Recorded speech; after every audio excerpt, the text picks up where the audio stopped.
Bài sĩ sông này hấp mít đại ho sư ma thầm tra đông tăng sinh yogi sang khả sau cáo hôm nay yogi con trai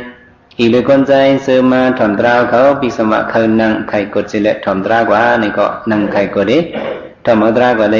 yogi sau khảo hôm nay yogi dinh ý lời năng dinh sư ma thầm tra cáo đây có năng khúc khẩu hết thầm ở tra quáเพราะว่าก้นมาเนี่ยพระพุทธเจ้าว่าขึ้นใส่ไว้ลมสีธรรมตราอันเขาเจ้าตีติสนาปันกว่าในระยุอันเอาได้มาพุทธิปังตราเนวะตีอุมธรรมอมสะเวียงต่างยันเนปีคริสสองอิงไปสีในไหนวันมันเนี่ยยันเปว่าเป็นวันอ่อนดังสุดมันไหนเอาเจ้าเลือกไว้ตลามังกละ30 ไป8 ป้าเนี่ยหัวข้อตลาเขาก็ในวัดตลามังกลา30 ไป8 ป้าเนี่ยนั่นก็30 ไป8 ป้าเนี่ยเจ้าเด็ดจักเพนเนี่ยตีย่อยมันเนี่ยตีห่อเนี่ยกว่าตีกวางมันเนี่ยกับไก่เลยข้อความมังกลาเนี่ยมันป่องวาสังเนี่ยเขาหลูหูตีป่องมันอันตั้งมังกลาเนี่ยมันเป็นความปาลีเป็นความสังก็ความป่าลีมังกลาเนี่ยก้นเขาได้อ่อนกันว่าอยู่ห้างผางมันมังกลาว่านั่นเป็นห้างเนี่ยมันปล่อยความใจเขาวะมันหลุดเป็นอันขึ้นเยอะมาสูงมีพรลีเนี่ยอันในห้องวะเป็นมังกลาตลาพวกเขาดัดตีเกียบมันเด้มันเป็นจังไหนเอาเนาะมันเป็นอันขึ้นเยอะมาสูงมีพรลีเยอะมากาสูงนั่นเนี่ยนั่นเป็น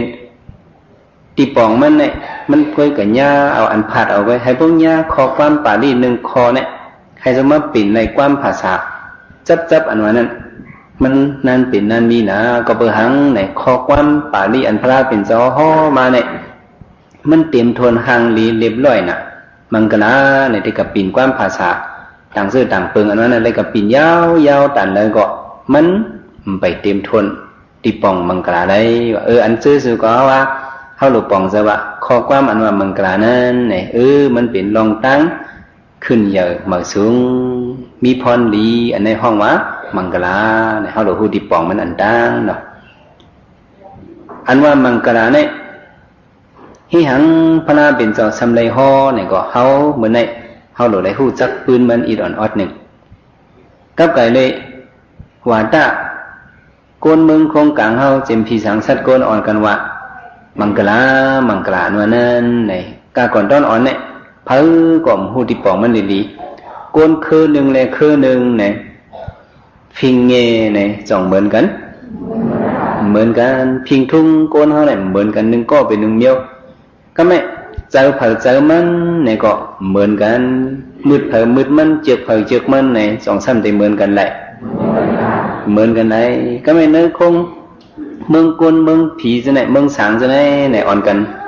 ตื้อหาเคยหูจับมังกรเนี่ยอ่อนกันหามาเนี่ย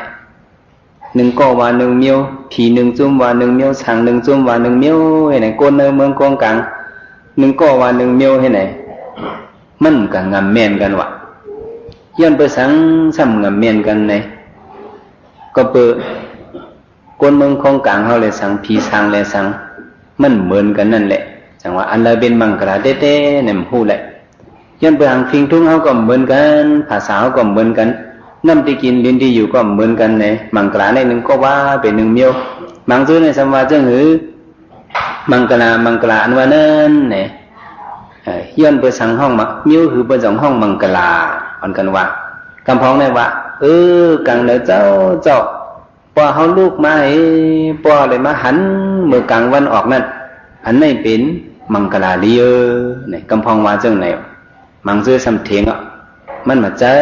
กองเคยหันกลางวันออกมาเลยว่าเป็นมังกรนั่นมันเสียงหางเพราะเป็นในไก่เจ้าในมีมังกรกูขิงกูข้าวเนี่ยว่าจังไหนวะเนี่ยเนาะก็เมื่อกลางวันออกเลยว่าเป็นมังกรในก็แม่มังซื้อในสมว่าจังหือเอาจ้าพิงทุ่งเขาว่าเพราะว่ากังเนเจ้าเขาลุกมาเขามาหันยาหน้าก่อนเขาหักนั้นเนี่ยอันนี้เป็นมังกรเนี่ยกำพองว่าจังไหนมังซื้อสมว่ามันหันเลยกูขิงหันหนูก็มันเป็นมังกรในอ่อนกันทิ้งกันในอันเลยเป็นมังกรเด็กๆก่อมหุ พิงทุ่งเมืองในเมืองหนึ่งก็มันเหม็นกัน มันเหมือนกันเพราะว่ามังเมืองเพราะว่ามาหันกันเอาไหนหรือไรจันมือกันเฮจุงมือกันเฮต้องตักกันอันไหนจังได้เป็นมังกลาไหนก็บอกว่าจังไหนเพราะว่าเอามาเมืองเฮาไหนมังซื้อช่ำแหลพิงทุ่งเฮาไหนมันภายนึงช่ำเมียนภายนึงไหนก็บอกจังไหนมังกลาตลาไหนเฮาบ่ฮู้จักตีป่องมันเต้ๆไหนกวนเมืองเครื่องกลางเฮาเพ้อกลมฮู้ไหลผีสางก็เพ้อกลมฮู้ไหลว่าจังได้ฮู้ไหลย้อนเบิ่มฮู้ไหลไหนก็บ่ฟิงทุ่งเหมือนกันน่ะเขาได้เขาว่าเป็นมังกลาเขามันเฮามาด้วยกับปัญญามเหลียวเองก็เลยเขาได้ว่าเขามาหันกันเอาไหนจิ้มก้นใจมฮู้ก้นยิงฮู้เขายิบจุงมือกันเนาะเขายิบมือกันในใส่มือต่อกันไหนอันนี้เขาว่าเป็นมังกลาลีไหนพวกมาดังเมืองเฮาไหนเมาเฮเศร้าเฮก็หันกันว่าตรงตักกันไหนทีละยิบจุงมือกันในใส่มือต่อกันไหนกวนเมืองเฮาช่ำจ่องตีพร้อมพอมังกลาเขาถ้ามาเป็นมังกลาเฮาน่ะเพราะเหตุฉะนั้นกรรมมาติเหียมโหกันเนาะจังแจ่มจ้ะว่าเป็นโปเจอเฮินเมเจอเฮินคนตังเมืองวันตัวเขานั่นไหนว่าเขามาหันกันสืบมือปันกันนะไหนยิบมือกันเห็มกะกลใจไหนก็นั่นเป็นมีมันก็โหอยู่กันโน้มเกี่ยมมีมันนั่นหนึ่งกำก็เป็นมีนั่นก็สังขึ้นมาโน้มเกี่ยมก่อนโผงสืบมือปันในหนึ่งกำไหนนั่นเป็นพิงทุ่งเขาว่าได้เป็นมังกลาลีเนี่ยพวกมาไห่บันเมืองใต้เขาเห็นอันสองเดลัยนั่นเป็นมีเขานั่นเป็นมีชัวไหนมามือปันกันเนี่ยกันโน้มด้วยเกี่ยมมีมันตามือห้ามบันเข็มกำเดียวน่ะนะอย่างว่ามังกลาตีหนึ่งนะตีหนึ่งเนี่ยมัน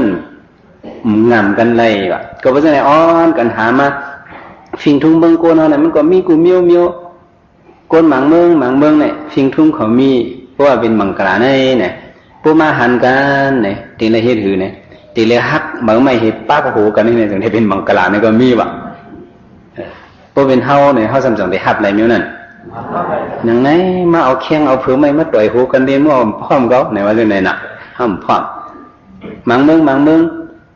ว่าหันกันเนี่ยเขาจะไม่อย่างเนี่ยก้นใจหนึ่งกันก็เยอะก้นยิงหนึ่งกันเยอะพวกเขาหันกันพวกเขาตรงตักกันเนี่ยเขาจะไม่เลยเนี่ยเอาคู่หนังเขาต่อกันนะนี่เป็นมังกลาเขาว่าอันนี้เป็นพิงทุ่งเมืองหนึ่งเนี่ยลองตรงตักกันพิงทุ่งเนี่ยมันเหมือนกันเนี่ยย้อนไปเรื่องนั้นนี่เป็นเมืองก้นก็เหมือนจีเมืองผีเนี่ยก็อ่อนกันหามังกลาผีมังเจอในสมวะมังกลานั้นเป็นช่างเขามาถามกันมังเจอสมวะกลางในเจ้าเพราะว่าอะไรหันนางผีอ่อนทางนี้ลีในอันไหนเป็นมังกลาในกำพองสมาเจ้าไหนเพราะว่าเจ้าไหนเนี่ยช่ำเมียนปุ่นตาช้างสมเจอพวกหันเมียนั้นเป็นอายุกรรมกุงเนี่ยเจอเขาเก่าเศร้าเขาลำเมียนเนี่ยผีได้สมาแก่ช้างสมาแก่ลูกก็ว่าเจ้าไหนจ่องกลางเจอเขาจ่องมันเหมือนกันเลยผีมังเจอสมากลางในเจ้าเนี่ยเพราะว่าเขาเลยตุ้ยในโลกาโคงกลางลงมุงด้วยกว่ากูดีกูตั้งเนี่ยเป็นมังกลาเนี่ยมังเสื้อสมาพวกไรลูกก้นปุ่งหน้ามังเสื้อสมาพวกไรลูกอาบน้ำเจ้าเนี่ยเป็นมังกลาเนี่ยกำพองมาพวกไรมานมลิ้นเมืองเนี่ยเป็นมังกลาเนี่ยหนึ่งก็ว่าหนึ่งเมียวเนี่ยให้พวกกับมันงำเมียนกูตีกูตั้งกูขิงกูเข้ากูวันกูเมืองกูโก้กูกวนน่ะมังกลาเมียวนั่นเนี่ยอ่อนกันหามาเนี่ยไล่มาหลายปีเนี่ยยามมิงกันตราได้แต่ฮิสินดีอยู่เนี่ยอันวนสั่งมาในตลาดมังกรนั่นเนี่ยตราซาตะฮีวะไล่มา12 ปีวะเนี่ยไล่มาหลายปีก็ไล่มา12 ปีรวมเนี่ยเพิ่ก็หูหันไล่เนี่ยก็เบอร์นั้นจังเดมีดัง คุณผีป้าหนึ่งทองยามเตียงคืนเนี่ยมันจังวนว่าอันที่หูเลยเนี่ยตีเป็นพระเป็นเจ้าก็ยาวเนี่ยอีกันตามยามปะกวาสารทิยาวิรดิสิตวันนี้อนันทเป็นนิกษะอารมีอัฏฐาก็อินยตระติวดาอภิขันธยารติยาเนี่ยจังมีคนผีป้าหนึ่งพองยามเตียงคืนนั้นเนี่ยลงมาถามพระเป็นเจ้าดีค่ะเนโลกาคงกลางลงเนี่ยจิมสัตกวนผีสังกันเคยมีมังกลาห้างผาห้างมันกุ้ยกะมังกรตนะอันนั้นเป็นสังในเผอกลมหูลีค่ะอ่อนกันว่าเผอว่ามันเนี่ยบกก่อนหนึ่งหับก่อนหนึ่งสัมหับปจุ่มหนึ่งหับจุ่มหนึ่งสัมหับเนี่ยอ่อนกันปากแปดเดียว อันเลยเป็นมังกรตะลาเต้ๆอันนั้นอ่อนกันหามาเลย12 ปีเอาค่ะว่ะเลยมาหลายปีอ่ะเลยมา12 ปีสิตาเพิ่ก็อำไปฮู้จักลีๆงามๆค่ะย้อนเบอร์นั้นหมุนคำพระเป็นเจ้าแค้นต่อฮอปันมังกรตราสีกรรมค่ะเนี่ยกาถายอิสปาติเนี่ยเอากาถาให้มาเล่าหลัดพระเป็นเจ้าเนาะให้พระเป็นเจ้าฮอปันที่มีหมุนคำพระเป็นเจ้าก็ยาวอันเดียวฮู้จักตะน้ำมังกรนั้นแค้นต่อพระเป็นเจ้าเฮาฮอปันสีกรรมที่ขาให้โครงกลางสมบูรณ์มีมังกรลีกว่านั้นเนี่ยว่าจังไหนพระเป็นเจ้าก็จังมาฮออาศิวะลาสะปะละนัมปันดิตานิสะสิวนัมปุสสะปุสะเนยนัมอิตัมมังกระมุตตมัมในเป็นกาถาหมายหนึ่งในป้าร้องมังกร3 ข้อในอันตั้งสุดในป้าหลายข้อก็หมายหนึ่งในอาศิวะลาสะปะละนัมในอย่าไปเฮ็ดก่อกวนเมือกว่าความเฮ็ดก่อกวนเมือกในเป็นมังกรลีย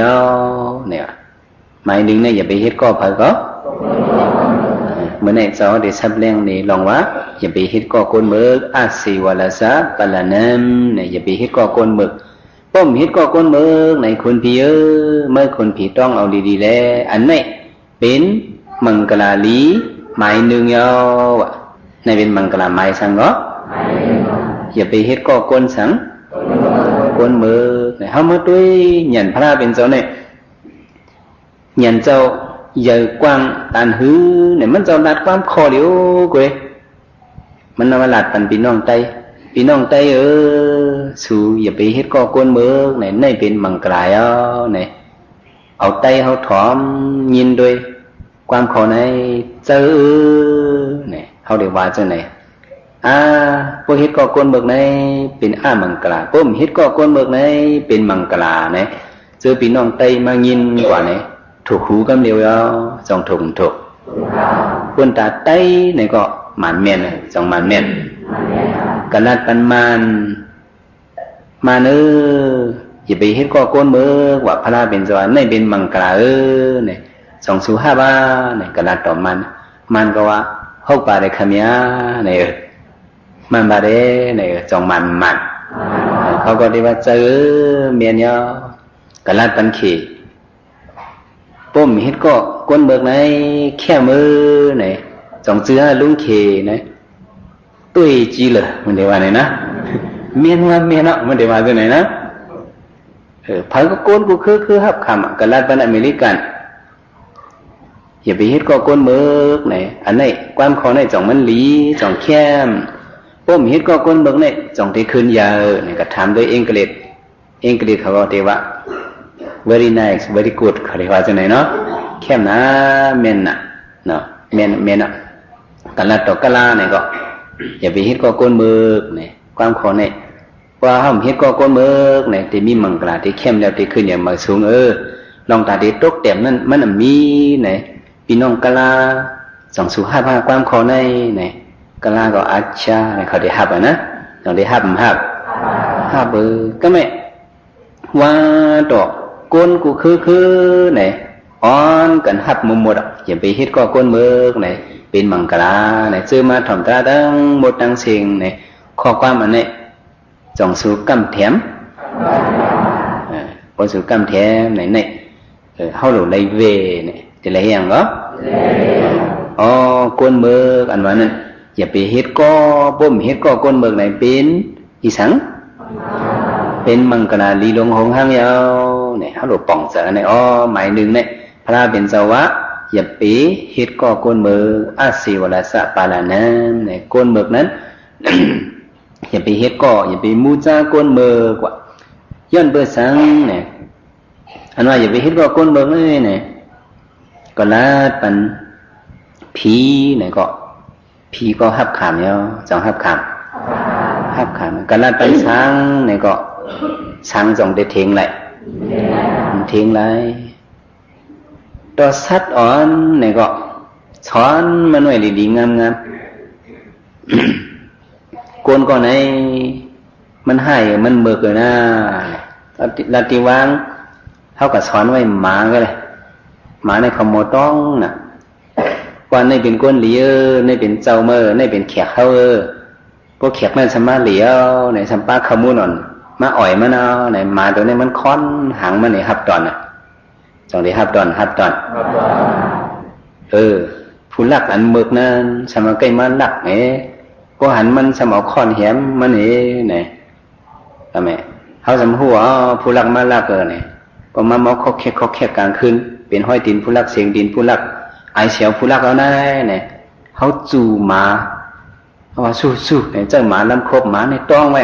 ปวดมาแมวกลางคำมามอคือค่ะ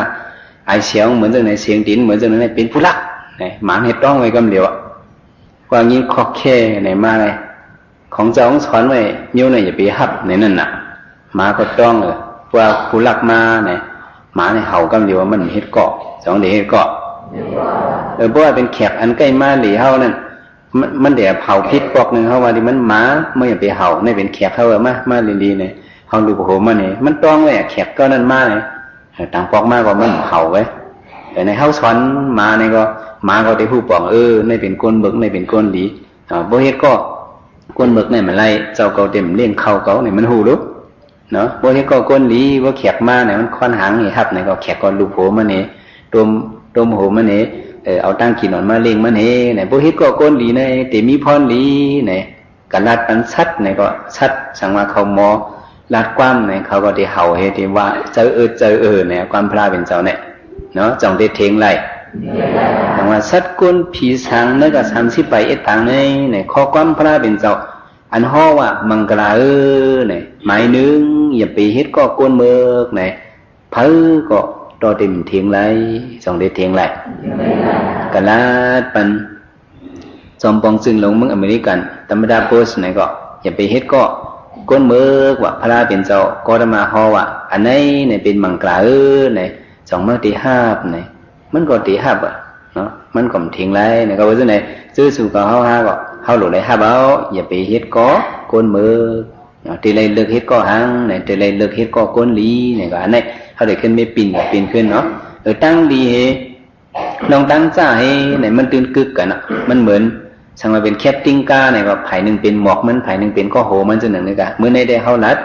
ลองให้เนี่ยอันตั้งอาศิวาสะปารานัมอาศิวนาสะปารานัมลองอย่าไปเฮ็ดก็ก้นเบิกใน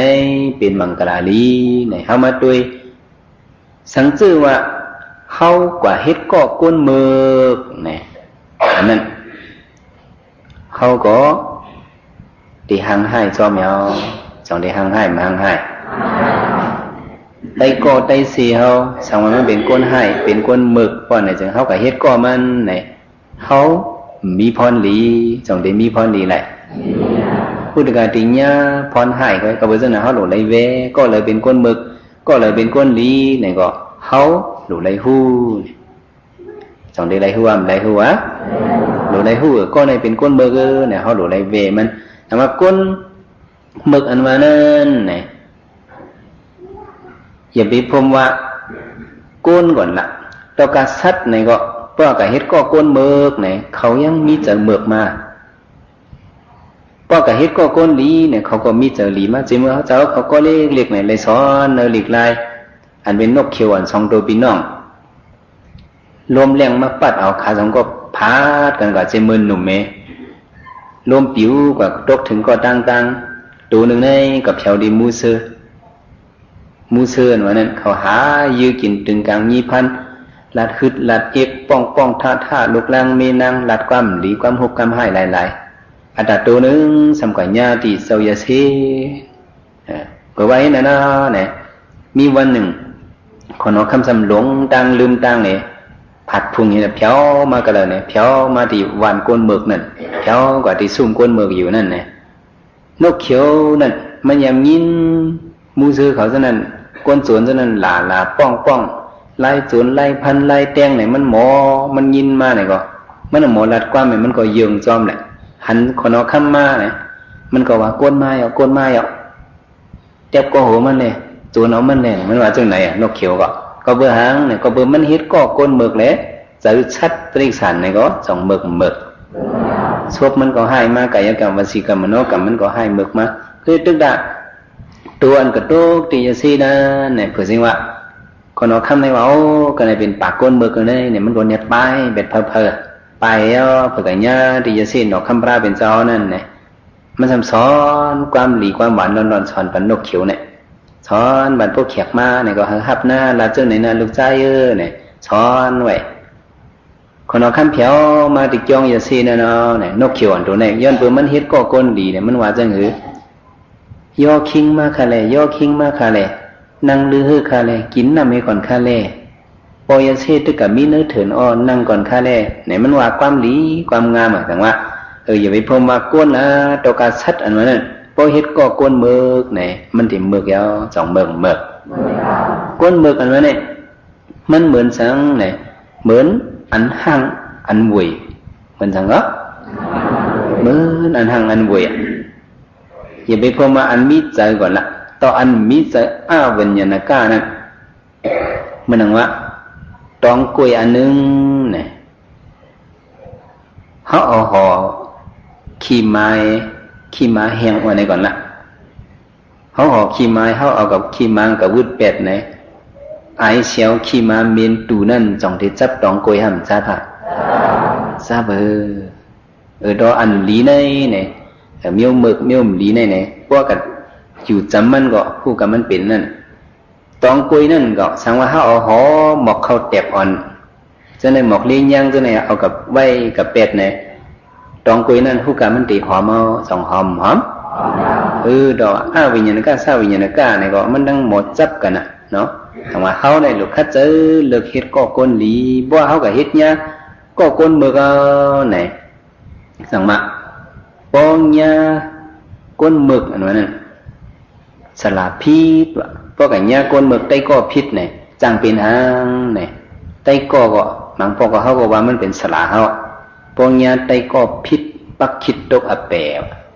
คนกันว่าเจ้าโนปองเนี่ยไต้ก็พิษปักคิดตกอแปะ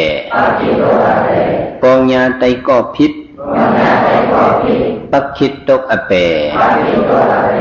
พวกกันเฮ็ดก็เนี่ยก้นเมือกก้นพิษเอาในติจังเฮ็ดดังปักคิดตกหังปักคิดตกอเปเนี่ยจังปักคิดตกอเปวะเนี่ยสัมพรลีเขาก็มีสังบัวกับเฮ็ดก้องยาก้นอ่ำหุ่มหันสังนั่นเนี่ยนั่นเป็นห้องว่าก้นเมือกว่ะเพราะนั่นทำตราพระเป็นสวาเนี่ยก้นเจิงหือมีอึ่งกาเจิงหือเป็นสังที่ห้องว่าก้นเมือกเนี่ยก้นอันอ่ำมีหยันหมอหูหันลองตั้งมันเหพรลีมันนั่นอันในห้องว่าก้นเมือกว่ะมันหูจับจองอโจลีงามนั่นนั่นเป็นก้นเมือกว่าพระเป็นสวัสดิ์ที่เหตุการณ์อันนี้มันเป้การลีนั่นทำเคยเหตุนั่นอันนั้นเป็นก้นเมือกที่กินอยู่ในมันหูลองมันลีมันก็กินนั้นนั่นเป็นก้นเมือกเฮ็ดอยู่ในมันมือมันหูจักให้มันก็กินที่ตุกข้าก็มันนั่นเป็นก้นเมือกว่ะเนาะในเป็นก้นหูสังปาล่านั่นก้นเมือกก็เป็นความใจว่าได้ก็เคยเปลี่ยนปรันนำอันนั้นปองว่าหังเนี่ยปองว่าเป็นก้นเมือกก้นสังก็ก้นเมือกเขาสำหูสังคู่อันอ่ำจืออ่ำเจอคู่อันจือเจออันอ่ำจือเจอเขาสำหูจักอันจือเจอนะในห้องวะปรันนำก้นเมือกเอาคำหูอันเราติดพิษอันเราติดถูกหูลำตื่นลำตันเฮลงกับดิกป้ากันปักคิดตกปังแบบโมเดลเนี่ยพอมาตัวเนี่ยสาธกะอาปนังกะศาสตร์อันว่านั่นเนี่ยนกคำพระเป็นเสาให้ตั้งนกคำติวตัดเนี่ยข้าเป็นก้นกาล่อเป็นก้นกาเหรอก้นกาล่อหาปากเนี่ยตั้งโค้ยก็หากาเมืองหนึ่งถึงหนังปองหนึ่งคำมั่งยากันชำยาตั้งเส้นเดียวกันตีเขาดีกับก้าก็ทำเป็นเมืองเดียวกันชำมัดต่อกันภายนอกคำพระเป็นเจ้าก็หาปากภายตีวันดัดก็สามีล่อหาปากตะเป้เขาก็ให้นั้นเนี่ยไม่ยากันโหล่อสองก้อนเนี่ยกี่โหล่อสองก้อนเนี่ยสังมาว่าเขาได้หรือว่าตั้งเขาในสัญญาเส้นตั้งเดียวกันเขาสำเร็จกับขายโคก็สำเหมือนกันเส้นตั้งเขาเด็กกว่าก็สำเป็นขิงข้าวเดียวกันเนี่ยเขาได้เลยถือว่ากว่าจอมกันเด็มันเป็นการโกนเขาแห้งนำหนาเนี่ยว่ากว่าเขาจอมข้าวตั้งเนี่ยก็มันจังทบตั้งอย่าเบ้อเนาะลองตีกินตีเยี่ยมมาตีอยู่ตีเศร้าลองนำมาพยาพื้นอะไรในมันจังอย่าเบ้อเขาได้เลยถือเนี่ยเขาหลุดข้าจังก็จังมาอุบกันในวันไหนก็ เฮาหลกกว่าภัยกว่ามันเขียนกันให้กว่าอีหนึ่งจุ่มหนึ่งกว่าอันตังจุ่มหนึ่งกว่าตกลื่นเฮาหลกเฮ็ดนั่นเนี่ยข้าสังโลกก็ไล่ใจกันเลี้ยบ่นั่นเนาะคำพระเป็นเจ้าสังถามได้เทวดาเจ้าเก่าที่ว่าไตก็เจ้าเก่าตีกว่ากำลื่นห้าเจ้าเก่าตีกว่าอันตังห้าถามเทวดาเนี่ยมันสมบูรณ์ว่าจังอ๋อพอเฮากว่าอันตังนี่ตังก็ตีเข้มเรียบติ่มลุ่มเหลียวพ้นดอหาปากไตกว่าเนี่ยตั้งในตีเดียวว่าบ่กว่าตกลื่นในตีเนี้ยตั้งเหลียวเนี่ยมันว่าทำบ่กว่าอันตั้งหมักไม่หมักดอกยดพักยดดอกจะได้เนี่ยก็ออกไว้ในเขาได้เลยปิดกินอันเข้มมันอันตั้งเป็นสดๆมามันพวกกันเนี้ยน้ำเนี่ยก็เขาได้เลยกินน้ำซื้อเสื่ออันตกลื่นไหนตีเนี้ยน้ำขุ่นเนี่ยว่ามันวนนะใจมันกะเนาะกว่าว่ากับเพียวดีเขากล้าเขาขายเนี่ยก็ขันโคนั่นเขาก็เลยถันก็เขาต่างขันมาเนี่ยขายไรสำคัญมีเมืองนั่นเขาใครซื้อจังก็เขาซื้อเอาอะไรอ่อนตั้งเปินเนี่ยมันวนจังไหนตีประทัดเนี่ยมันก็จังวะเป็นจังเกาดีกว่าอันตั้งกว่าว่าจังไหนจุ่มมันเนี่ยนอกคำพระเป็นเจ้าก็วนว่าเลี้ยวพวกมันใครกว่าอันตั้งก็ไปแต่ก็ใครกว่าอันตั้งก็กว่าเลยตีวันนั้นในกว่าเป็นอันตั้งแต่บินออกคำพระเป็นเจ้าอะไรมาถามให้ยังพอเรียกเงยให้ยังเขาสมกว่าอันตั้งล่ะทำปันเป็นกว่าอันตั้งเนี่ยนอกคำพระเป็นเจ้าอะไรมันวนว่าจังหืออ๋อบอกว่ากว่าอันตั้งเนี่ยช่ำหูตั้งเอมังปกจังกับพิษตั้งสองจังพิษจังกับพิษตั้งสัวก็ตั้งลีกับเนี้ยเป็นหวยเป็นห้องจังไหนเนี่ยสำหรับไรเฮ็ดโคยสำหรับไรโทมลีนี่จังได้ไรกว่าเพราะเขากว่ากำเลื่อนเปิดเนี่ยเขาหันห้อยตั้งเปิดกว่าเลยเขาพิษตั้งว่ะนอกคำพระเป็นจานถึงจังไหนเนาะตั้งอันเป็นแมวนั่นไหนก็เป็นสมบูรณ์ไตกว่าตั้งสมบูรณ์เลื่อมเตียงไว้เนี่ยเขาหลบกว่าจำไงก็สิว่าก็เป็นจังไหนก็จังกว่ากำเลื่อนเพราะคนอันกว่าอันตั้งนั่นน้ำหมอมมีเนี่ยก็เขาที่ไรคูดคูดเหกกึ่งกลางคูดเหกกึ่งกลางกินก็มันย่านน้ำขุ่นก็ไว้ว่ะอันเป็นคูดเยอะเขาทำตุกเลื่อนเบิ่นเลื่อนในเขากว่าในเขาแบบย่างบุษเสน้ำหมออันเป็นคูดไว้นะเขาเลยกินน้ำเสน้ำกระเด้อสุกัยโออันเป็นกว่านั้นเพราะว่าเป็นยักกินยดพักยดดอกเท่านั้นเป็นยักไหวไหนเพราะนั่นเลยมันมีหยันนั่นน่ะมันหูจักเหตุผลลองตั้งอจงอโจมาไหนมันลำตื้อลำตันในกว่านั้นอันนั้นเป็นห้องว่าก้นหูสังไหนเขาบ้าจะล้างปรนำก้นหมึกมาแล้วเนี่ยพวกกับเพียวเนี่ยนอกคำพระเป็นจังหวะเนาะพวกกับเพียวที่เป็นกล้าขายโคนะเนี่ยก็ห้องดับหลกว่าจากก้นมาซื้อมันเนี่ยก็บก้นอันตั้งสมมติมาขายไว้เอาเลยเนี่ยขันมันก็เป็นพวกเด็ดตัดปันกันอ่ะเพราะกับติดจ้ากับขายพวกการอ่ะเพียวก็เป็นเต็มซื้อพวกโป้น่ะเพียวก็ทำเต็มสั่งถูกแน่เป็นพวกเด็ดตัดไว้ขันมันเนี่ยเป็นยันซื้อยันขายกันซึ่งนะเนี่ยเขาก็ดับโดยชบน้ำความกลางเนี่ยเขาดอกกับขายบรรจำหนักขันมันซีมันถูกนั่นด้วยนะแต่เขาดีซื้อกุนก็กวนปนานั้นซื้อกันนั้นป้อฮะถูกเขาในเขาหมูเขาจำจังเสียดแทงกว่าเขาจังเขียนจังสั่งถูกก็เป็นจังไหนเขากว่าปลื้นนั่นเลี้ยวเนี่ยว่าที่ตะเปมันจังไหนนอกคำพระเป็นเจ้าจังกว่ากำลืนเทวดาเต็มหัวลำดือลำตาลังกว่าเนี่ยตั้งลีเป็นยุ่มเป็นน้ำกว่าตะเปงเนี่ยเลยตีเพียวคือเข้าดังกึ่งดังแต่เพียวก็ไม่เพียวกว่าบางทีมีน้ำก็เลยคุดน้ำหมอกบางทีมีตั้งก็เลยมีตั้งกว่านั่นยักกินยศพักยศยืนเนี่ยก็เป็นอันเก่ามันจืออันหนุ่มเมื่อมันจือเนี่ยไรกว่าให้นั่นเพราะว่ากว่าเข้าตั้งยาวลงเนี่ยไรมาเศร้าวันหรือจะในเนี่ยทำได้ไรกว่าแทงตีงเนี่ยมันมีต้นไม่สังเป็นหัดซ้ายลงนั่นเป็นหาดชายหลงก้อยที่ไรข้ามไว้แทง2-3 วันเนี่ยจะได้ขึ้นเพียวดิเมืองกวนอยู่นั่นเนี่ยเพื่อเข้ากว่าเนี่ยก็ตีวัดตัดเนี่ยมันมีพระหุสุตะมันมีหยันตั้งหูนั่นเนี่ยมันก็กว่าผีล้วนเปิดที่หาดชายเท่านั้นเขาสั่งว่าโอ้กวนเนี่ยติมากล่าวหาปากเขาเนี่ยเขาเดี๋ยวอะไรกินเนื้อเขาเนี่ยเขาเดี๋ยวอะไรให้ถือเนี่ยพ้องว่าเขามาในหาดชายนั่นเนี่ยผีลู่จุ่มหนึ่งเนี่ยจังมาผ่านเฮ็ดโกนเนี่ยขี่ล่อเขาก็ย่ำน้ำย่ำอุงย่ำกลมย่ำอุงเอมาเขาจะนั่งก็ปิดหมอกโมเอามาโมสุ่มโหเขาเอมาอาบน้ำย่ำโยเอมาเขามาเหรียญมาจังเนี่ยเขามาว่าตั้งนานี่ น้ำน้องก็เข้มนะน้องโมก็ลีนะชุนตับหลูป้านน้ำกว่าสังพักอยู่นั่งเขียวจะได้ลืมปานตายอาจจะวันใครปิดกินทางก็เลยมาแหลมจังไหนตีวัดตาเทมันก็หูมันก็ว่าใจเตี่ยวเนี่ยคูนนำจังไหนนำจังไหนป้านนักหลายๆก็ไอ้เขาเหี่ยมเลี้ยวไปเลยถอกไปเลยล้อนักกว่าเนี่ยถอกเป็นหมดอ่ะตั้งกินตั้งยำมังเมี้ยวมาหลูเอาตั้งนานน้ำน่ะดูเขาจังไหนกินหักโมง่าโมยมาเนี่ยส่วนตับหลูป้านนักเนี่ยเผื่อกว่าเลย1 วันเข้าเป็นกว่าเข้าดังหัดใช้ในเบิ่นกว่ากลางวันในเบิ่นน้อเนี่ยมันเหลียดใหม่น่ะพวกกลางคืนเนี่ยมันเย็นไหนเงาเลือนเป็นกว่าเตยเงาเลือนมันเย็นเนี่ยเป็นกว่านั่นกว่าทางวันที่มีน้ำก็มีทางวันที่มีต้นไม้ก็มีเป็นหัดใช้ทางวันตั้งนานนั่นที่มีเนี่ยคัดเจอกว่าก็กำเลือนมาน้ำตาที่กินก็มีข้าวตาที่กินก็มีซื้อข้าวทั้งหมดทั้งสิ่ง5 ปากแน่เนี่ยแต่ตายเป็นหมดว่ะเนี่ยอยู่ในก็เบื่อหางเนี่ยก็เบื่อเฮ็ดหญ้าก้นมีตังหูเฮ็ดหญ้าก้นปลาหนำเฮ็ดก้องหญ้าก้นหมึกมือว่ะจังว่าบ่เฮาก็เฮ็ดก็ก้นหมึกมือก้นจืมเจอนั่นไหนเฮาจ้องได้จังตกซุ้มเฮามาตุยอัปนการสัตว์นี่เขาตกซุ้มว่าได้ตายเป็นหมดเลยถึงที่หนอคำพระเป็นเจ้าเขาจ้อมมาไผ่หลังในก็จ้อมมาจมห้อยเขานั้นเลยกินน้ำเหมอเลยกินยอดพักเหมอตั้งกลมบ่เลยเมสังกว่ากว่ากำลืนมากะหันที่ซื้อเขานั้นตายกอดตายกองกะหันน้ำเขาเลี้ยวกะหันซื้อเขานั้นตายกอดตายกองนั่นเมื่อครั้ง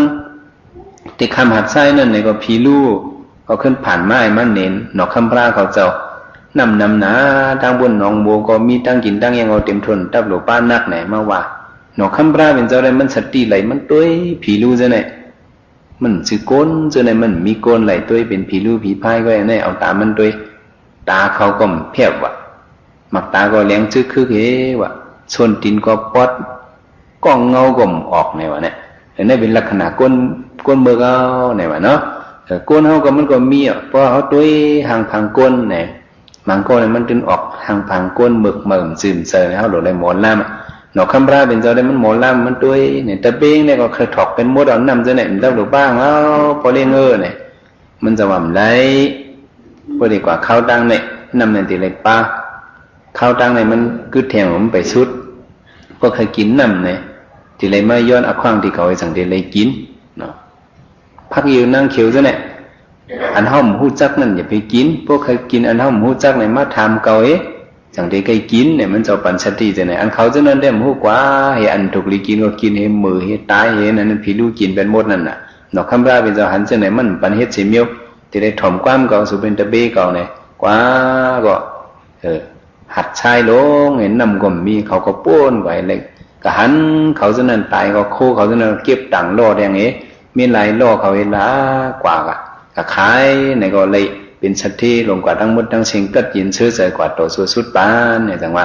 เขาหลุดลึกคัดเจอลึกหาก่อนมีปัญญานั่นเนี่ยเพราะว่าเขามันสังเกตเลยกัดยีเนี่ยหมายหนึ่งอันว่าอาศีวรสะปรานำอย่าไปฮิตก็กวนมือเนี่ยมังกรตระอันในเนี่ยเขาหลุดในป่องเจอเนาะอันใน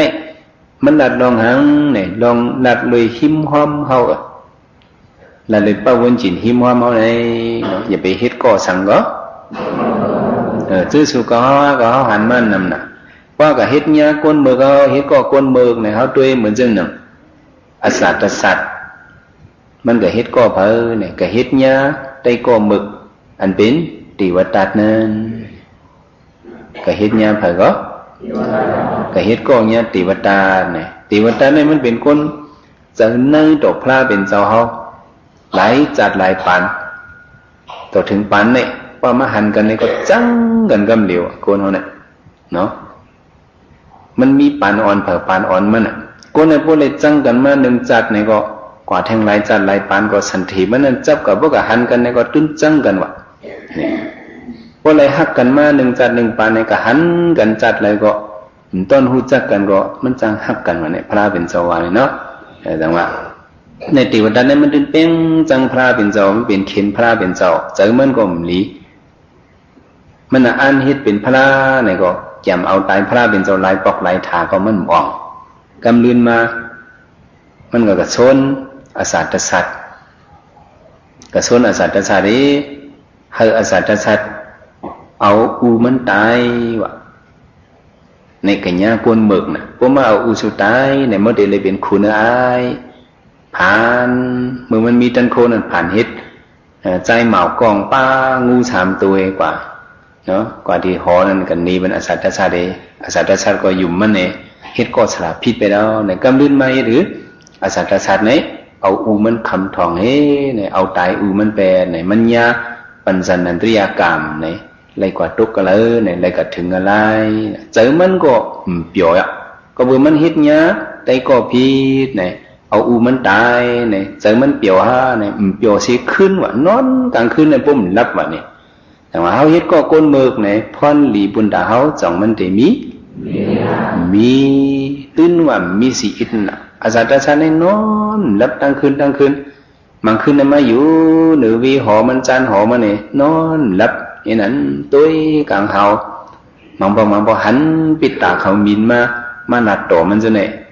เนาะมันหันกูเมี้ยวก็สัตตชาติเนี่ยนะมามีคำหนึ่งปิดตามินเนี่ยมาหันมันถังมาเป็นยาหันเนี่ยหรือเจ้ายาหันเนี่ยเจ้าไปย้อมเนี่ยกำจือยาหันก็เป็นปิดตาโหล้อมเนี่ยนะเมื่อได้กาแล้วเนี่ยที่บังสาวัตถีเนี่ยลูกยิ่งก็ที่เห็นหรือเห็นต้านบันเกาว่าเนี่ยก็เลยเอากู้สวยพวกมาขึ้นปอกมาลัดเกาอีหนึ่งเนี่ยเผื่อมันกว่าในลูกยิ่งมันเป็นมิกซ์เด็กที่ปังเอาปุ่งหน้าเขามาหลุมมาต้านก็ปุ่งหน้าเขาเอาเป็นมดเพกู้สวยมันไหลขึ้นมาลัดอาสาตสัตว์เจ้าเขาขำไหลกู้สวยดึกเป็นตัวเลี้ยงลายตัวป่วยอยู่ค่ะยอมก็ยอมนะตั้งกินก็มีเจ้าหลู่ด้านปันสังขาเจ้าสิกัมเนี่ยอาจารย์สัตว์อีหลู่มันเนี่ยจังหลู่ด้านปันสังขาเพกุศลมันจังมีโคนนุ่งกว่าเนาะเวกุศลมันเฮ็ดตั้งกินเนี่ยหลู่มันเนี่ยมีตั้งกินตั้งเยี่ยมกว่าเนี่ยปิดตาก็ป้วนเนี่ยเป็นพีกว่าเป็นคนพีกว่าเนี่ยมันนี้ตัวมันนอนรับกลางคืนแต่ว่ากำลื่นมามันจังยาสละสีวกายอ่อนมันกับจูพระเป็นเจ้ามันจังได้เย็นใจจังห่อมันสามัญญาพระสูตรเนี่ยสังว่ามันอัมพิษญาอูมันป้องญาติวตัดกวนเบิกมันพิษญาอูมันบ่ไหนจึงพ้องมือมันมาถ่อมตราติพระเป็นเจ้านั่นเนี่ยมันหลุดเลยตะลายเอาหลุดเลยเป็นโซดับปานกุยกะก็เบื่อมันเอาตายอูมันพิษญาปัญสันนันตริยากรรมเนี่ยติวตัดเนี่ยมันเลยตะลาอาสัตตชาติเนี่ยมันเลยตะลาเนาะกินมาคัดเจอเพวดเพตามมันเฮ็ดเป็นปล่อยดังสังกัญญาปอกกำหนึ่งหลู่เหยื่อต้านลงต้านหือก็ยกก็เบิกกรรมเอาตายปอนั่นมันเป็นกรุกรรมนักแหละมันหอดกว่าที่เงินไล่โลหะกุมปีต่อถึงที่เหลียวตึกตกมกคำนั่งเงินไล่อยู่นั่นก็เบื่อหางในเฮ็ดก็สละพิษปักคิดตกอเปวะโอเฮ็ดก็สละพิษเฮ็ดก็ไตก็พิษไหนที่จังเป็นทั้งปักคิดตกอเปเนี่ยที่อาสัตตชาติในนี้กว่าศักดิ์ศรีมันยาวเนี่ยจื้อสุกเฮาในก็เฮาดูไลเวก้นอันลีนั่นเนี่ยเฮาดูไลเวเนาะเนี่ยเฮาป่องใจเอาก้นอันมีหยันตั้งหูนั่นเนี่ยเฮาดูไลเวทำไมพอเฮาเวจังนั้นเอาเนี่ยเฮาจังที่เป็นมีมังกรเลียวพอเฮาก็เฮ็ดก็ขี้เหล้าขี้ยาเนี่ยนั่นเป็นก้นลีเนี่ยจังเฮาที่มีมังกรมีเฮาก็เฮ็ดก็พุนลักจังเฮาได้มีมังกรเฮาก็เฮ็ดก็ก้นหมอเอาตายเปิ้นเนี่ยจังเฮาได้มีมังกรมีเฮาก็เฮ็ดก็ก้นหากดเผากดมีเปิ้นเนี่ยเฮาก็อยู่จอมมันเนี่ยชื่อเสียงเฮาจังได้ลุ่มลุเฮาก็ญาเฮ็ดก็ก้นเป็ดก้นแหลนเนี่ยชื่อเสียงเฮาจังได้ลุพรหลีเฮาก็มีเฮาก็เฮ็ดก็ก้นกินเหล้าสูบยาเนี่ยก็พรหลีเฮาก็มีเนี่ยจังว่ามันจังเหมือนเนี่ยจำสังจังเป็นนั่นวะสังจำจัดจำดำงาที่เป็นสังจำมูซื้อที่เป็นสังจำมูซื้อที่เป็นมูซื้อเนี่ยก็เป็นอะไรเฮาหลุดเลยเวเจมลูกเจมลานเฮา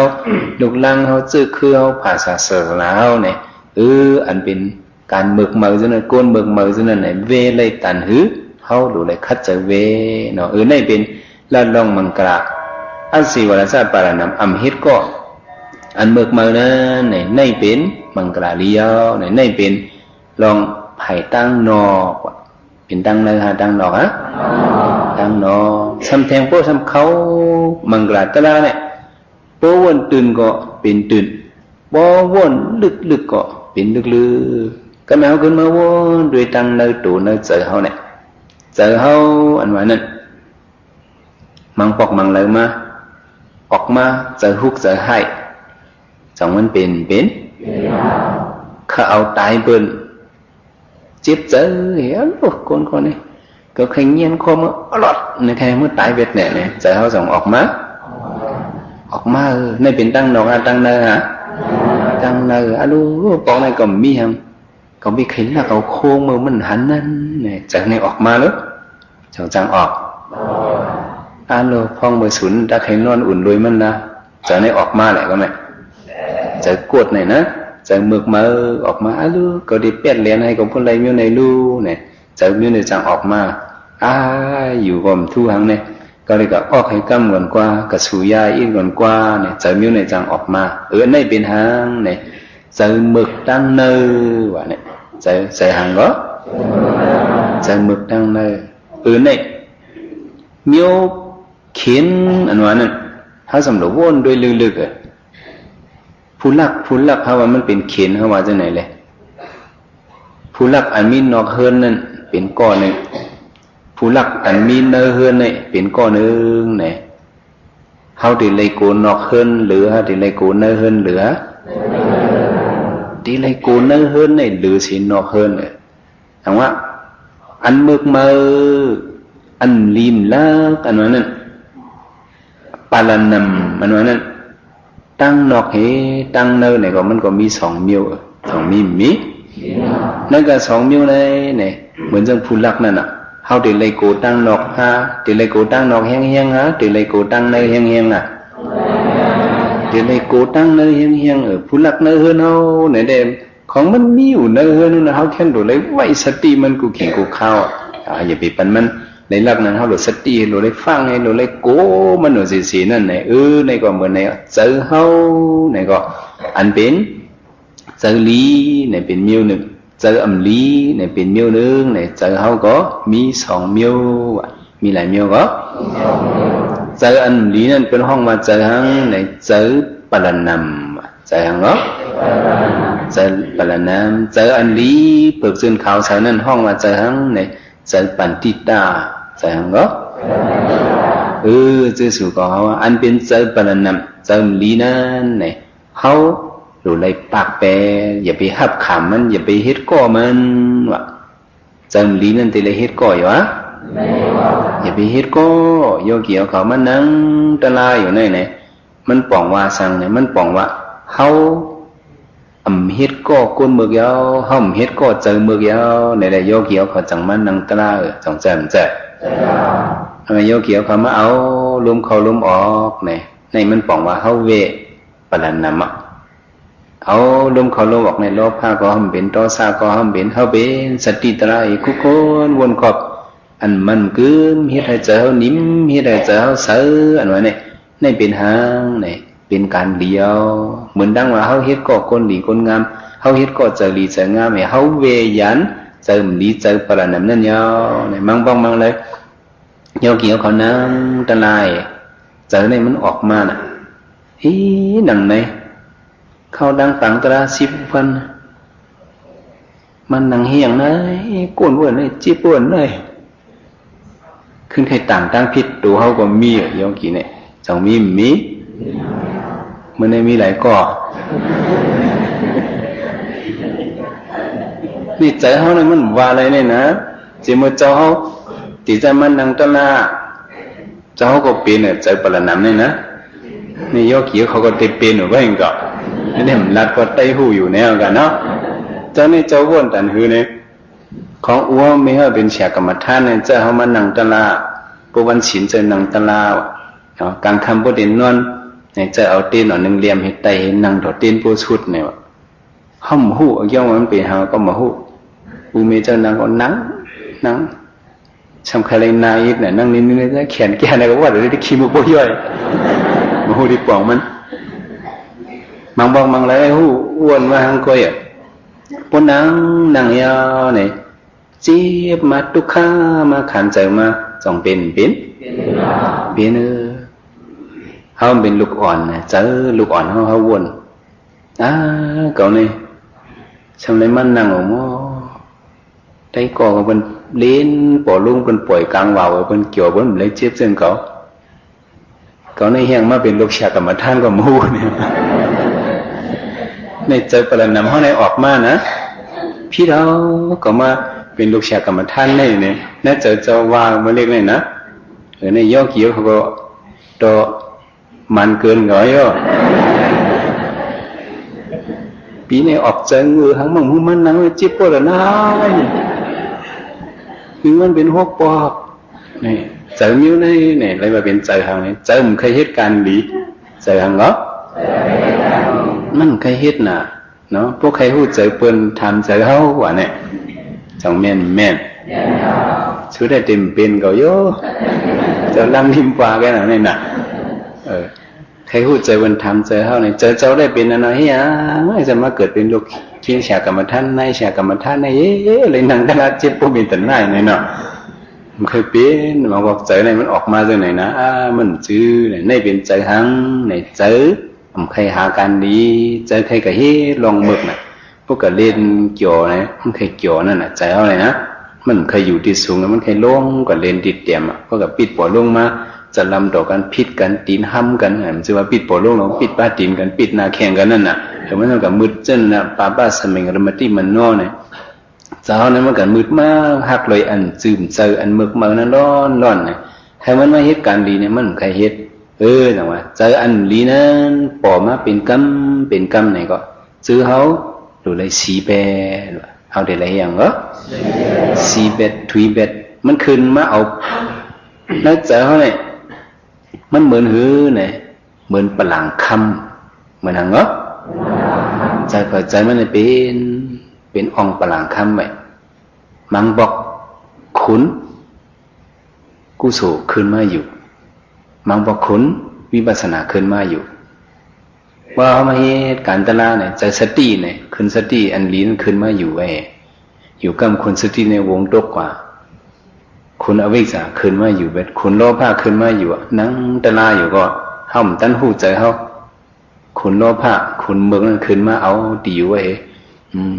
ให้ก็ไม่อยู่ในปังตลาชิบมันเนี่ยพวกออกมือเนี่ยก็หลงมือกล้ามิ้วนั่นหลงมือเฮ็ดมิ้วไหนเนี่ยเนาะหลงมือแตนขึ้นมิ้วในกล่อมเลยเฮ็ดในมีชิบว่าในหลงคัดใจหาใจนั่นเนี่ยคุณโลภะมาปวดปลางมันหูโตในหลงสวีตกแบบย่อเกี่ยวเขาเดี๋ยวได้อย่างแบบสวีตกแบบสวีตกแบบมังบอกคุณโตซาขึ้นมาเอาดีอยู่คุณสังขึ้นมาเอาดีอยู่เมื่อคืนเนี่ยมาอยู่ในปลังเลยก็จะล้ำต่อก้นเฮือนเขาอย่างพิษกันไว้จนน่ะก็มานั่งตะลาเลยเนี่ยมาคุกจะอะไรเมื่อไรคุกจะอะไรเมื่อไรจะล้ำเมื่อนั่นสิเนี่ยปันมันอยู่แบบหึงห้องสวยมันโตแปดเมื่อไหร่พอเขากลุ่มหับขามันมาอยู่เนื้อปลังใจเขาในเนี่ยก็เหมือนดังว่าเขาเฮ็ดเกาะใจเมือกย่อเหมือนดังว่าเขาเป็นปรนำย่อเขากับเฮ็ดเกาะปรนำเนี่ยจงได้เป็นมังกรอะไรเป็นอะไรก็เพราะฉะนั้นตาดีสวีตกแบบเจออันเป็นคุณเมือกเมืองจืมเจออันมาเอาดีอยู่เนื้อมาโหเจอปลังมาโหเจอในเนี่ยเป็นอีสังเนี่ยเป็นสติตลาเป็นสังก็เป็นสติตลาเขาหลุมีสติศรัทธาก็หลุเลยมีว่ะนี่ยังก็หลุเลยมีศรัทธาก็อยู่ยามเขามาเหตุการณ์ตลาเอารวมเขารวมออกในมันเป็นการพระเป็นเจ้าเขากู้เจ้ากู้สู่มาเหตุเลยเนี่ยเป็นให้ก็ได้เลยเยอะเนาะขันทีก็ได้เลยมีเขาหลุเลยมีศรัทธาสติวิริยะตั้งคัดใจเขาเนี่ยก็หลุเลยใกล้เอารวมเขารวมออกให้ด้วยสปอตราเวทนาเขาเป็นดูศรัทธาสติวิริยะสมาธิใจเขานิ่มเนี่ยก็ให้มันนิ่มโดยลองตะลานิ่มดีรวมเขารวมออกเขานิ่มดีเนื้อตัวเขาเนี่ยอย่าให้มันผ่านในปัญญาเนี่ยก็ยันปัญญาศรัทธาสติวิริยะสมาธิปัญญาเนี่ยก็เขาหลุดเลยหอมไว้คัดเจอเปิดตัวอันรู้อันเดียวมันได้ซ่านกว่าได้เป็นหือกว่าเนี่ยเปิดตัวหันเฉพาะเป็นรู้ซ่านพินบอลยับมันกึมเนี่ยเขาหลุดเอาจนในเหตุตึกเป็ดอันเป็นเจอปรนำนั้นพระเป็นเจ้าเขาไว้พวกใครเป็นมังกรเนี่ยอาศิวลาสะปรนำเนี่ยอย่าไปเหตุก็ปรนำอย่าไปเห็นก็อังก็ อย่าไปเฮ็ดก็ปรานามเนี่ยเจอปรานามนั้นอย่าไปหับมันไว้ว่าโยเกี่ยวเอามานั่งตราตีไรหับห้ามไรหับอ่ะพวกมันขึ้นมาเอาที่อยู่เนื้อปรังเจอเขาเนี่ยเอาตีนห้ำตกเป็นกำเหลียวแล้วว่ะเอาสติเขาห้ำตกเป็นกำเหลียวอ๋อไอ้ในมือเตือนมาคืนแล้วว่าเนี่ยนะอย่าไปหับมันเมื่อมาเหตุการณ์ตราเนี่ยนะขึ้นความติ่มเลยครับบ่หับเนี่ยเขาเนี่ยมันเป็นมังกรว่ะเหตุการณ์ตรา10 วันหนูก็ซ้ำเป็นมังกรเนี่ยซ้ำก็เป็นก็เฮ็ดก็เจอเมื่อกูเนี่ย2-3 ดิ่งงำกันดังจื้อเขาเนี่ยมันงามก็เพราะฉะนั้นอย่าไปหับมันเขาหลุดคัดเจอเนี่ยพอสุขสีเจอเขากูวันไว้สติเจอเขาอันนี้นั่นมันได้ปอมากูเมียวเขาได้หิมกันไว้เจอลีเจอลีอันเขาเนี่ยหลุดเลยมีสติเยอะใหญ่ใส่เจอมันกึมโดยลมเขาลมออกดิกนะเขาทั้ง2 วันเนี่ยว่าลือสีนั้นมาเอาเนี่ยเจ้าเขาที่สืบเนกว่าอ๋อที่ไรหรือเฮ็ดตะลาที่ไรถือไว้เจอเนี่ยที่มาแทงหลายก่อนเมื่อไหร่เด้มันได้เป็นวันโหเฮกมันเลยเขาหลบคัดเจอไว้สติแต่ว่าเฮ็ดก็ก้นลีเวเบ็ดปรานำอันเมือกนั่นเนี่ยมันชื่อว่าตั้งนอกอันเหลียวไปอันลำลองเสบันไอ้ยี่อย่างเสบันไอ้เนี่ยเป็นเนื้อตัวเป็นกระไรก็เป็นเนื้อตัวเนื้อเจอเขาเนี่ยเขาอย่าไปกับเฮ็ดก็ปรานำนั่นเนี่ยอันนี้เป็นมังกรตะลายเอามังกรตะลายเนี่ยเพราะว่าเขาเฮ็ดก็เจอเมือกมาซึมเจอตัณหาโลภะลงเจอนั้นเนี่ยอันนี้เจอเขาเนี่ยที่ฝึกซึนเขาเสือว่าเนี่ยเกี่ยวกับว่าเขาเฮ็ดเจอฝึกซึนเขาเสือเฮ็ดก็เจอเมือกมาเป็นเจอฝึกซึนเขาเสือเจอกุศลว่าในจึงเจอวิปัสสนากุศลว่าในจึงอันนี้ที่มีพรดีเนี่ยเนาะว่าพรดีมันนี่นับอ่านเนี่ยมันเหมือนไรอันโยเกี่ยวกับมาโดยลมเขาลมออกไอ้หูจักมือเข้ามือมันออกหูจักอันกัดอันไม่อ๋ออันกัดในอยู่กำก็กัดมันหายกว่าให้ลูกกว่าอ๋อสำเงินเป็นมาอันอุ่นฮ้อนอันอุ่นฮ้อนก็สำพึงสำเงินหายกว่าลูกกว่าอ๋อสำเงินเป็นมาอันกัดอ๋อเขากลุ่มแลกกันโอ้เจอเขาหูนั่นเขากำมาหูเป็นเจอหูอันกัดให้เป็นเจอหูอันไม่ให้อันอุ่นนี้เนี่ยเจอเขาก็แลกลายเนี่ย2 แลกลายมันแลกลายเขาหลุดตีหูกว่าจังเนี่ยอันตั้งแบบพื้นฐานมันเนี่ยเนาะหูกว่าจังไหนก็มีอีดาวมันได้คืนก็ได้กำเดินมาพอเขาเอานำมาลมเขาลมออกเอาด้วยมาเนี่ยเขาป่องสะโพกเป็นรูมาเอาบ่ไหนจริงเมื่อเขาหุดลมเขานั้นเนี่ยก็ลมเนี่ยมันต้องสติคู่หนังเนี่ยเป็นมาวิตนาหรือปักหรือเปิงมันก็เป็นนะสานคนถุ่มเนื้อสานสดกัดตั้งตัวจนไหนก็มันได้เป็นมาในขั้นมันไปถึงเนี่ยจะเอาลัดไว้ทางเลยก็มันได้จังเป็นไม่ด้วยในลบเข้ากันก็สานออกขวัดทั้งตัวทั้งคิงในเหยียนเขามันได้เก๋มากเนี่ยพวกเวียนเจ้านั้นมากเนี่ยจะเขาก็เผิกซึนเขาซื้อพรดีมันก็ใหญ่นำป้ายอยู่ลีเขาก็ได้เข้มมาก็เหตุการณ์กรรมฐานในป้ายอยู่ลีก็ลีก็เบื่อหังในใจเขามันเป็นใจปรนำนั่นนะว่าเป็นใจกุศลยุ่มยำให้เฮ็ดในเด้ปุณตาโยเขียวเขาเนี่ยเป็นพองยามสังเนี่ยเป็นพองยามมีมังกรายเอาในเป็นย้อนเปื้อเขาเวปรนำอันเมือกมือที่เจอเขานั้นเนี่ยไรว่าเป็นมังกรไม้หนึ่งว่ามังกรไม้อะไรก็มังกรไม้หนึ่งnàyหรือไรเวเบ็ดปรนำตั้งนกก็หรือเวเปิงลงมันตั้งเนื้อเข็นหรือไรเวเอาในเมื่อเอาเหตุการณ์ตลาดเนี่ยคัดเจอเวแบบนั้นเนี่ยเอาไว้ศรัทธาสติวิริยะสมาธิปัญญาปูหาปาเนี่ยอันนี้เป็นปุณตาได้ลือเป็ดใจปรนำนั้นในเขาหรือไรเหตุก็อันที่ตาใจปัญญาชีในที่อ่อนเขากัดเย็นที่มีมังกรขึ้นอย่างมือสูงในบ่อยเขียวเขาเหตุกว่าในมันได้ป่องใจมาวันหนึ่งวันหนึ่งในที่ตื้อตอนมาเข้าดัง1 วัน2 วันในได้มันได้ขานเจออีกเขาเบื่อเขาไปยำนะว่าป่นกันนั้น3 วัน4 วันมาเนี่ยมันที่เข้มแหลมมาอยู่ในมีเสศรัทธายุ่มยำจังไหนสืบปันเกี่ยงกำกับสืบปันมันนี้สมหนังเกี่ยวเขาข้าเจอนั้นในก็หาได้เจียวมียันตระเลี้ยเจียวหัวอันถึงบางยันผู้ยันนิพันธิกัดเย็นนั้นคันไปสักกรรมเลยตาเนา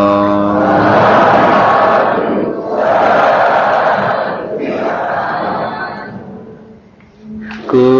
ศลมีดีในมีน้ำเราพาเสียตะกาเลยทางบารมีมาได้แสนกำพาตั้ง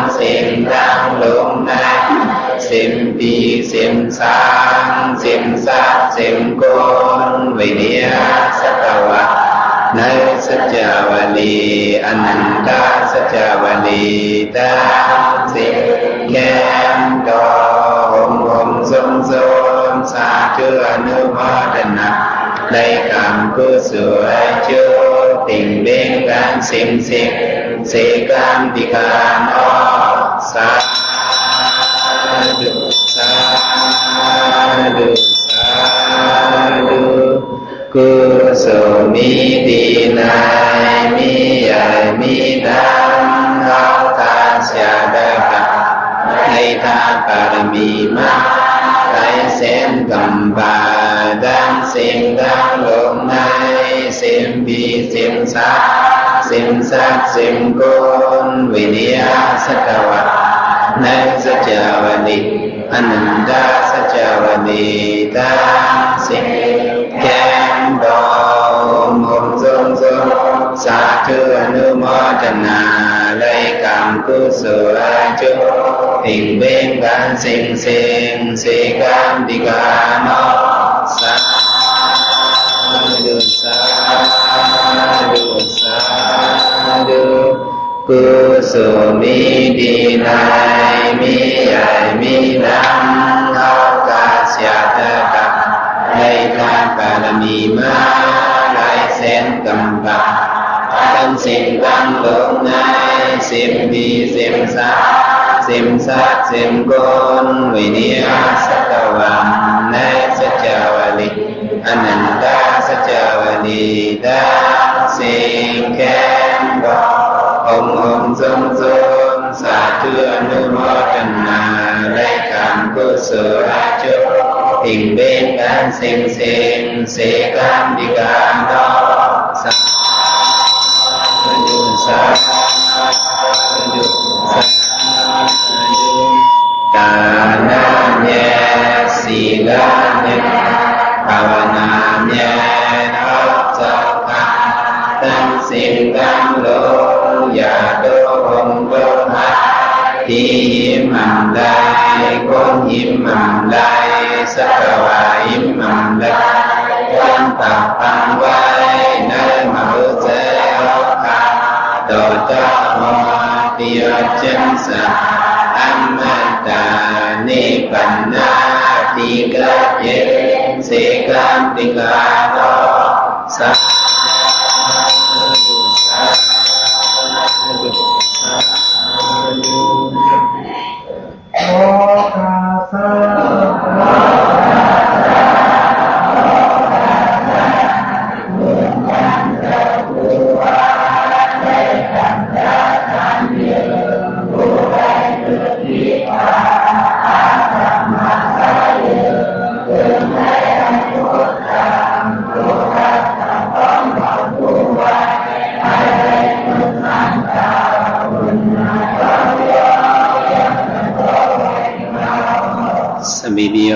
ဇောကရောကောဝိနစရုမာတိဝန္တနေယစဂရိကယုကောဘဝ